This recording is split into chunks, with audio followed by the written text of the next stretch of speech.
Imagine stepping back in time, way before smartphones or even cities, to a land of mystery and survival.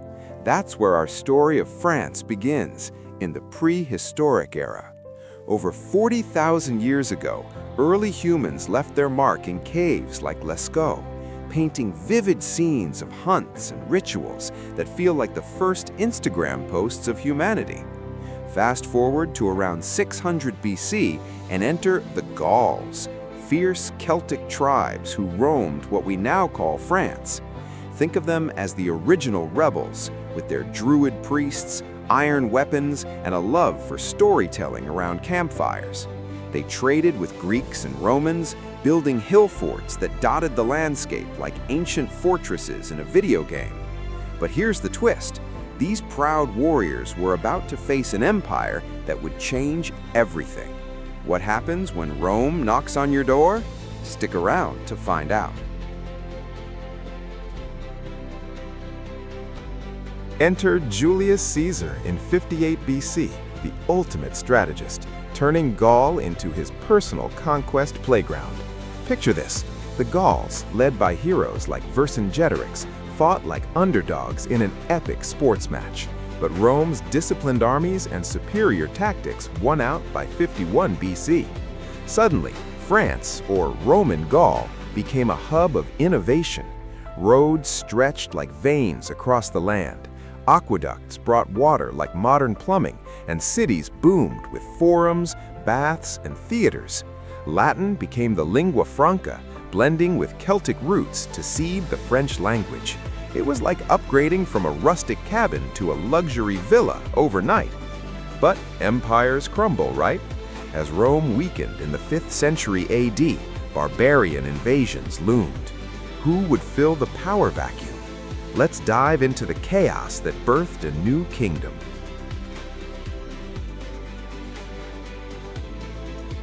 As the Roman Empire teetered like a house of cards in the 400s AD, waves of Germanic tribes crashed in: Visigoths, Vandals, and Franks. But one leader stood out: Clovis, the Frankish king who united tribes through cunning battles and a pivotal conversion to Christianity in 496 AD. Imagine ditching your old gods for a new faith to win allies. It's like switching teams mid-game for the championship. His Merovingian dynasty laid the foundation for France, blending Roman law with Germanic customs. By the 8th century, the Franks dominated Western Europe. Yet internal squabbles weakened them, setting the stage for a legendary figure. Ever heard of a king who dreamed of reviving Rome? Charlemagne is next. Don't go anywhere.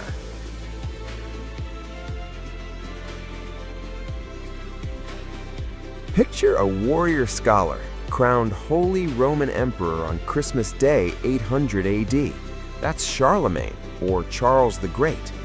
He expanded the Frankish realm into a vast empire, promoting education like a medieval TED Talk organizer, reviving arts and learning in what's called the Carolingian Renaissance. Analogize it to a CEO restructuring a failing company. He standardized laws, minted coins, and built schools. France's heartland flourished with monasteries and trade. But after his death in 814, his heirs divided the empire like slicing a pie, leading to West Francia, the seed of modern France. Viking raids added spice to the drama. How does a fractured land rebuild? Enter the age of castles and knights. Feudalism awaits.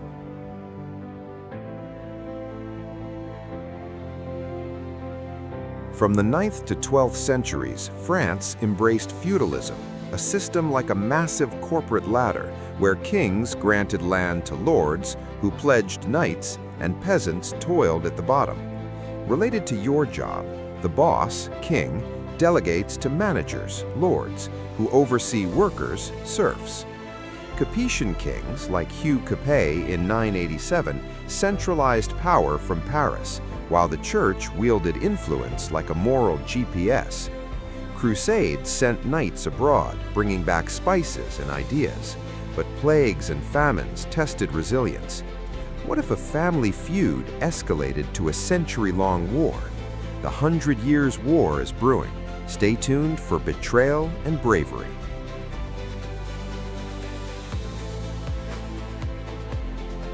(1337 to 1453), a marathon conflict between England and France over thrones and territory, like two siblings fighting over inheritance.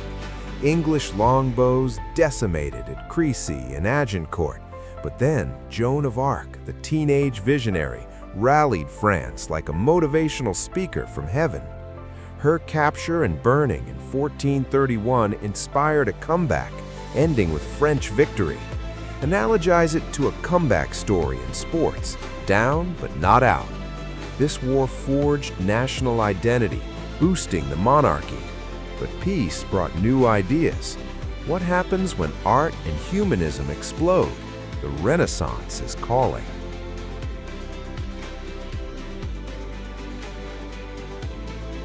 In the 15th and 16th centuries, France caught Renaissance fever, imported from Italy.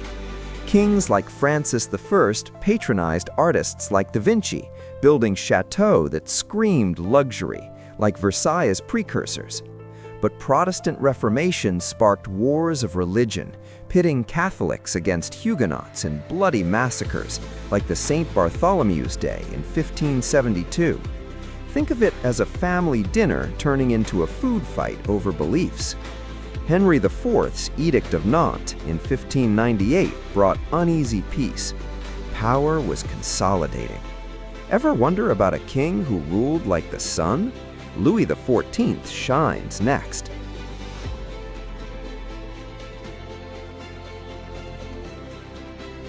(1643 to 1715), Louis XIV, the Sun King, embodied absolute power, saying, "L'État, c'est moi," I am the state.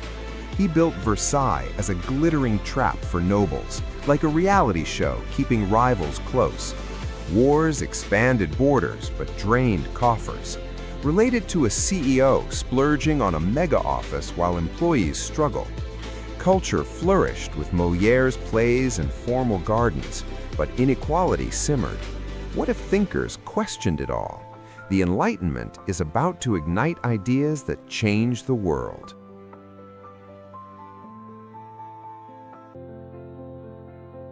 (18th century France buzzed with philosophers like Voltaire, Rousseau, and Montesquieu, advocating reason, liberty, and equality, like intellectual rebels hacking the system. Analogized to modern social media influencers challenging norms. But the monarchy's deaths from wars and extravagance, plus famines, fueled resentment. Louis XVI's court lived large while the Third Estate starved. A spark was coming.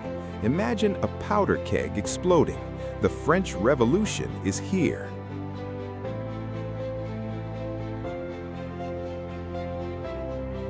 (1789), the Bastille falls, symbolizing tyranny's end. The Third Estate forms the National Assembly, declaring rights of man, like drafting a new constitution at a heated town hall. But chaos reigns. The reign of terror guillotines thousands, including Louis XVI and Marie Antoinette. Think of it as a wild party turning into a purge.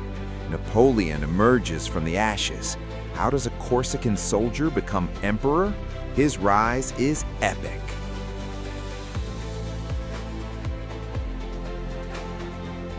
From 1799, Napoleon seizes power, crowning himself emperor in 1804. He conquers Europe like a chess master, spreading revolutionary ideals via the Napoleonic Code, modern laws on equality. Related to a startup founder disrupting industries. Victories at Austerlitz shine, but Russia and Waterloo in 1815 doom him. Exile follows. France bounces back, but instability lingers. What roller coaster comes in the 19th century?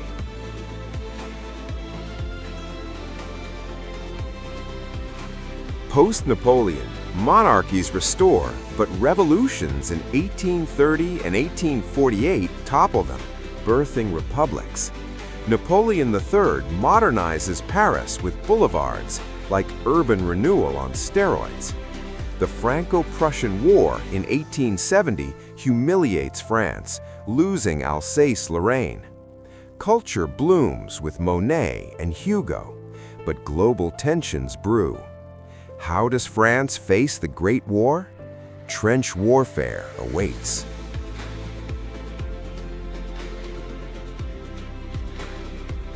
(1914–1918).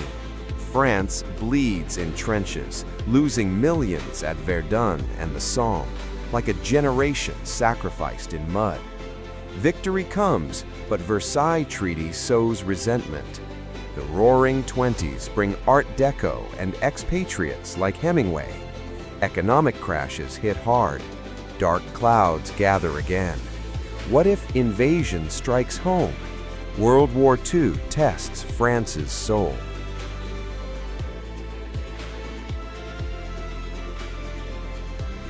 1939 to 1945. Blitzkrieg overruns France. Vichy collaborates while de Gaulle leads Free French from exile. Resistance sabotages like underground hackers. D-Day 1944 turns tides, analogized to a comeback after betrayal. Liberation brings joy, but scars remain. How does a wounded nation rebuild? Post-war heroes emerge.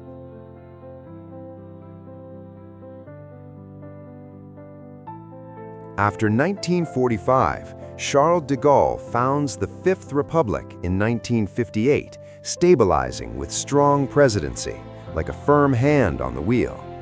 Economic boom, the Trente Glorieuses, modernizes. France co-founds the EU, healing old wounds. Student revolts in 1968 challenge norms, but progress marches on. What defines France today?